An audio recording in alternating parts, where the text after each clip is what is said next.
If you look at the Earth from space, staring up from the barren deserts of western China, there is a shape that shouldn't be there. It has the perfect contours of a human ear, the ear canal, the earlobe, the helix. Geologists call it a geological curiosity. Locals call it the ear of the Earth. But those who know its history call it by a different name, the Sea of Death. A mushroom cloud from a nuclear test, a dried-up mummy screaming in eternal silence, a restricted military sign. This is Lop Nur.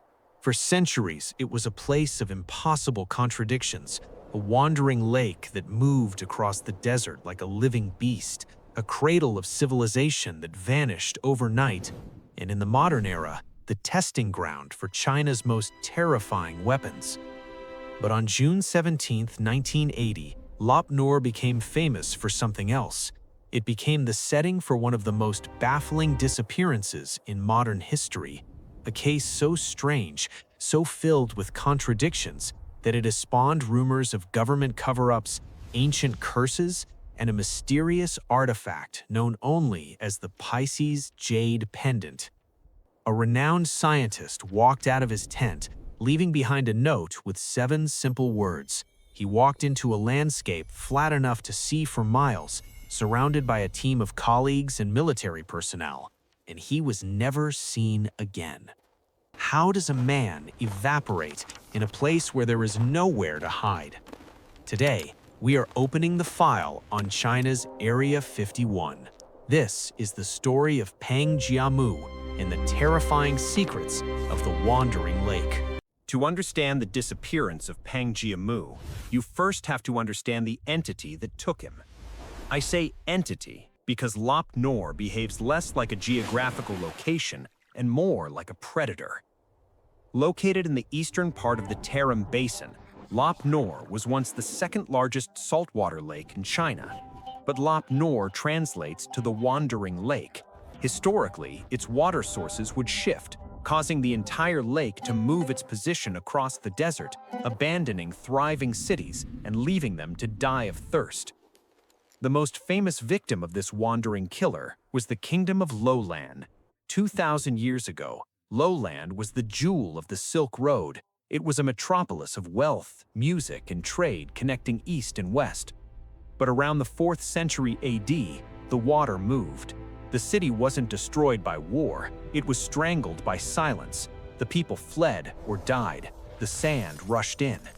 For over 1,500 years, Lowland was a ghost story, buried until Swedish explorer Sven Hedin rediscovered it in 1900.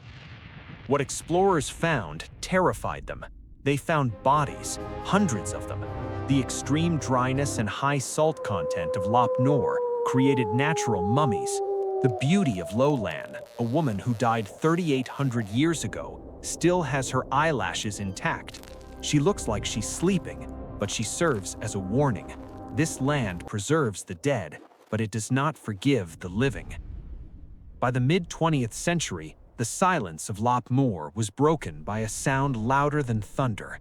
Because of its remoteness, the Chinese government selected Lop Nur as its primary nuclear testing site.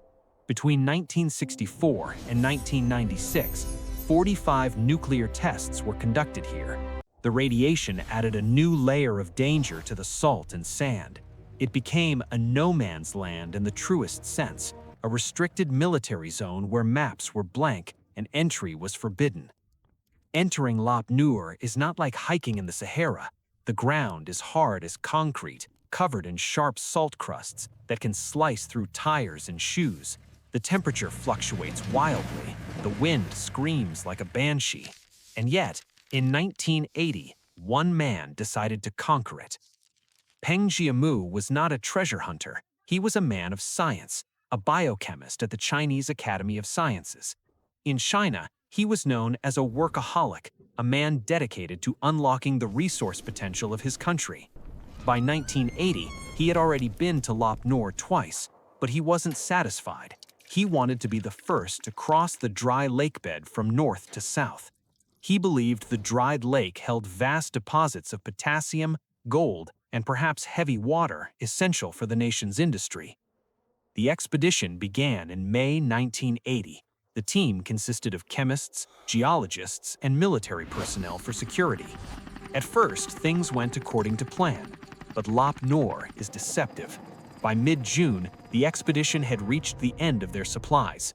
They had achieved their primary goal, but Peng wanted to push further. He wanted to explore new, uncharted areas on the way back. This was the decision that sealed their fate. June 16, 1980. The team was exhausted. They were camping at a location designated Kum Kuduk. The temperature inside their tents hit 120 degrees Fahrenheit, but the real problem was water. Their tanks were empty. They had a few rusty barrels left, but the water inside was mixed with gasoline and rust. It was undrinkable. The team was desperate. They urged Peng Jiamu to radio the nearest military base for a rescue helicopter to drop supplies.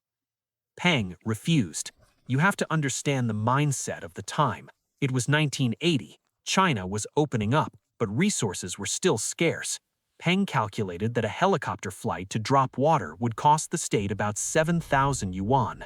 In 1980, that was an astronomical sum, enough to feed a village for months. His pride and his patriotism wouldn't let him spend that money.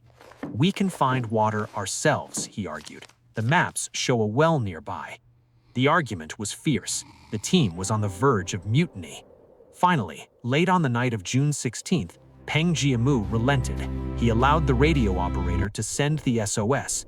The message was sent. "We are at Kum Kuduk. No water. Please help." The base replied quickly. "Stay put. Do not move. A helicopter will arrive tomorrow with 500 kilograms of water."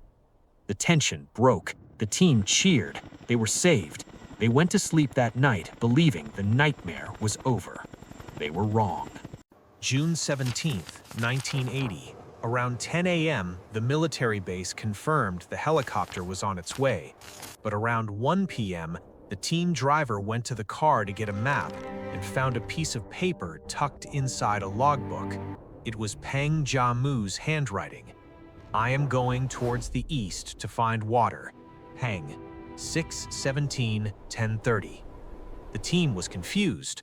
Why?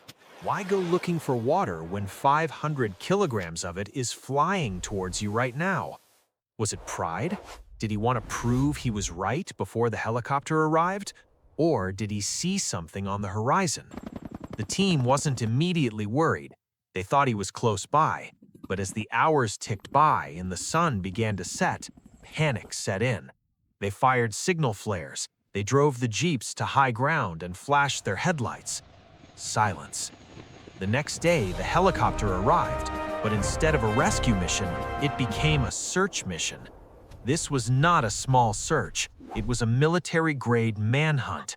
The scale. Over the next few months, the military deployed dozens of aircraft in over 100 vehicles. The manpower. Thousands of soldiers and police combed the desert in a dragnet formation, spaced just a few meters apart. The tools. They used sniffer dogs trained to find bodies underground. They found footprints. On the first day, they tracked strange footprints leading east. They followed them for miles. The footprints showed a man sitting down to rest, then getting up, then stumbling. But then, the footprints just stopped. Not covered by sand, just stopped, as if he had been lifted into the sky. They searched every dune. They dug up the salt crusts. But Peng Jiamu was gone. Over the years, several bodies were found in Lop Nur. Every time, hope flared. In 2005, a desiccated corpse was found miles from the camp. It matched Peng's height. It was in the right area, but DNA analysis delivered the crushing blow. Not him. To this day, Peng Jiamu remains the only person to vanish in Lop Nur without leaving a trace of biological evidence. When the official story doesn't add up, the shadows fill with whispers.